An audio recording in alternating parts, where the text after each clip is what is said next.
Pada zaman dinasti Han kuno, atau yang juga disebut dinasti Han Chao, ada seorang permaisuri yang berakhir dengan nasib yang tragis karena kecantikannya. Hanya karena ia terlalu cantik, ia didambakan oleh putra suaminya. Tepat setelah kematian kaisar, anak tirinya tersebut naik tahta dan ia diancam serta dipaksa untuk melayaninya. Dihormati sebagai ibu suri, tetapi harus merangkap sebagai selir favorit putra tirinya. Ia tidak kuasa menolak, ia harus menanggung malu sekaligus disalahpahami oleh putra kandungnya. Bagaimana kisah lengkapnya? Yuk langsung aja tonton video ini sampai habis. Permaisuri San, atau yang juga disebut Permaisuri Tan, adalah putri dari Tan Zheng, seorang kepala suku Ti yang akhirnya tunduk pada dinasti Han Chao. Permaisuri San adalah istri kedua dari Liu Yuan. Liu Yuan yang secara resmi bergelar Kaisar Guangwen dari Han Chao adalah kaisar pendiri dinasti Han Chao. Ayah Liu Yuan yang bernama Liu Pao adalah putra dari salah satu Chan Yu terakhir, Yu Fulo, dan termasuk dalam bangsawan Xiongnu. Mereka mengklaim bahwa mereka adalah keturunan dari klan Liu yang berkuasa di dinasti Han juga. Ketika dinasti Qin Barat berada di ujung tanduk kejatuhannya, Liu Yuan yang juga merupakan keturunan Xiongnu ini memanfaatkan kekacauan tersebut untuk merebut kekuasaan. Selama periode peperangan untuk menjadikan dirinya penguasa inilah, ia bertemu dengan putri dari Tan Zheng, kepala suku Ti tersebut. Liu Yuan tertarik dengan penampilannya yang cantik, lalu jatuh cinta kepadanya. Oleh karena itu, ia segera melamar kepada Tan Zheng untuk menikahi putrinya.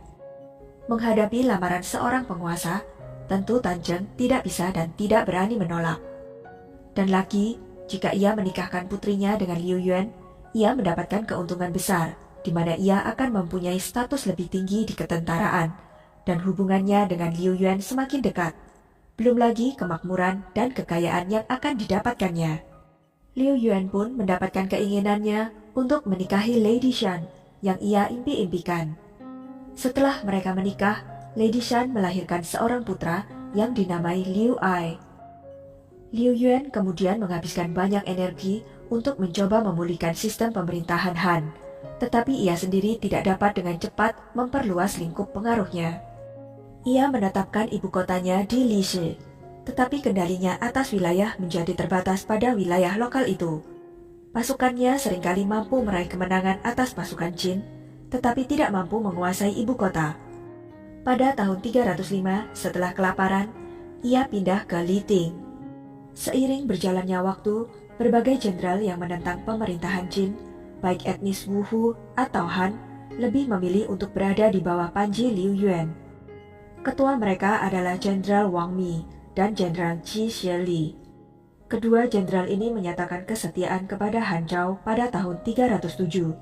Sedangkan pasukan yang ada di bawah kendali Liu Yuan sendiri, sebagian besar dipercayakan kepada putranya, Liu Zhong, yang lahir dari selir Chang, dan keponakannya Liu Yao.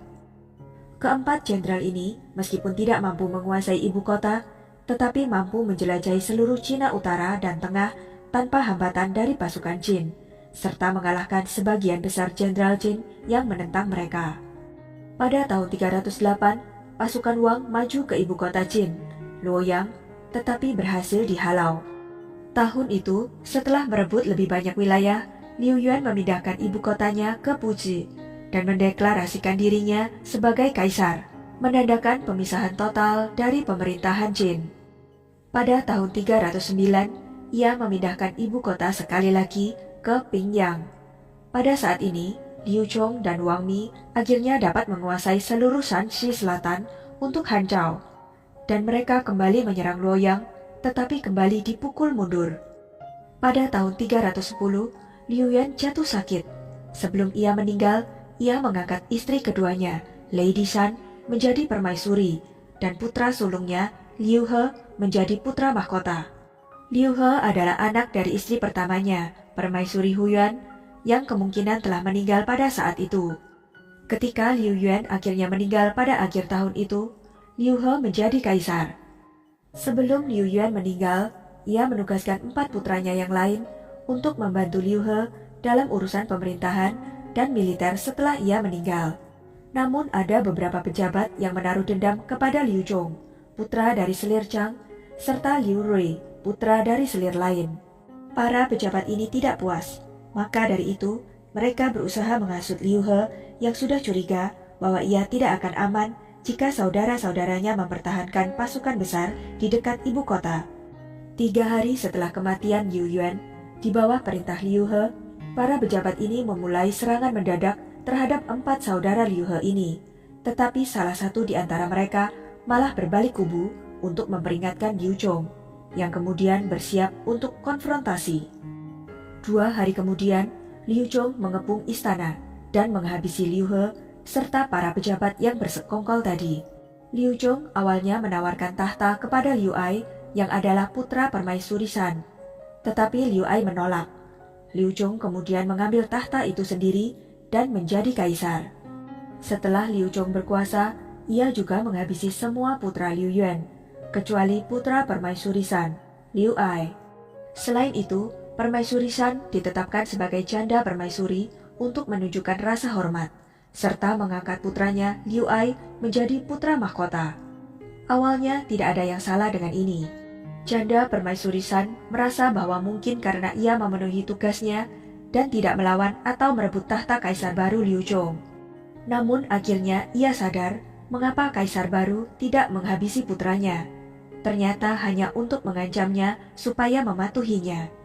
Ternyata Kaisar Liu Zhong menaruh hati pada janda permaisuri Shan, yang digambarkan masih muda dan masih sangat cantik saat itu. Kaisar ingin menjadikannya selir favorit. Ia mengancam janda permaisuri Shan, jika tidak mematuhinya, maka putranya akan dihabisi. Setelah mengetahui niat Liu Zhong, janda permaisuri Shan sangat sedih. Tetapi ia harus mematuhinya, karena nyawa putranya ada di tangannya. Untuk memberikan putranya hidup yang baik, ia memilih menanggung penghinaan dan menjadi selir favorit kaisar yang baru, yang adalah anak tirinya sendiri. Janda permaisuri Shan tidak menyangka bahwa harga yang harus ia bayar untuk ini adalah kesalahpahaman dari putra yang ia lindungi. Liu Ai adalah seorang pangeran yang jujur dan tegas. Ketika ia menyadari apa yang terjadi antara ibu kandungnya dengan saudara tirinya Liu Zhong, ia sangat marah. Ia mencoba membujuk ibunya untuk mengakhirinya, meskipun ia tahu bahwa ibunya harus melakukan ini demi menyelamatkannya. Di bawah ketidakberdayaan dan kemarahan, ia melampiaskan kemarahannya pada ibunya. Ia menuduh ibunya tidak tahu malu, sehingga ibunya harus mati. Dengan cara ini, janda permaisuri Shan semakin hancur, karena putranya benar-benar tidak bisa menerimanya. Janda permaisuri Shan tidak tahan lagi. Ia marah, malu, sekaligus putus asa.